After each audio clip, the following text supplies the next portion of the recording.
Biology को बहुत सारी कैटेगरी में बांट के हम समझ सकते हैं। मैंने यहाँ कुछ कैटेगरीज बना दी है। जैसे स्टडी ऑफ प्लांट को बच्चों हम लोग कहते हैं बोटनी। क्या बोलते हैं?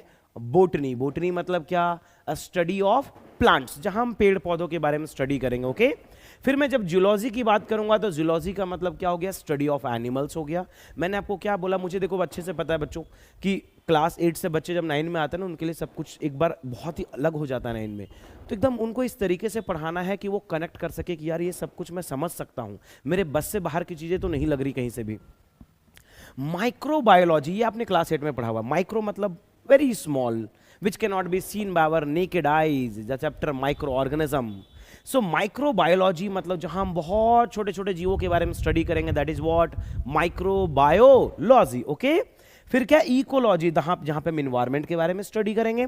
फिर हमारे पास है जेनेटिक्स।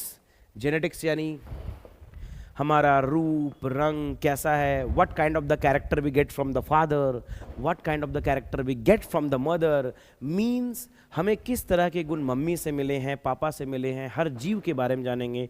हमारे बाल कैसे होते हैं, हमारा आँख क्या है, नाक क्या है, इसके कलर ब्राउन ही क्यों हो रहे हैं या किसी के ब्लैक ही क्यों हैं, हाइट, ये सारे टॉपिक्स जेनेटिक्स के अंदर आते हैं। आपका रूप रंग हुलिया ये सब जेनेटिक्स डिसाइड करता है बच्चों। तो उसकी स्टडी को हमने क्या बोला है? जेनेटिक्स। ओके।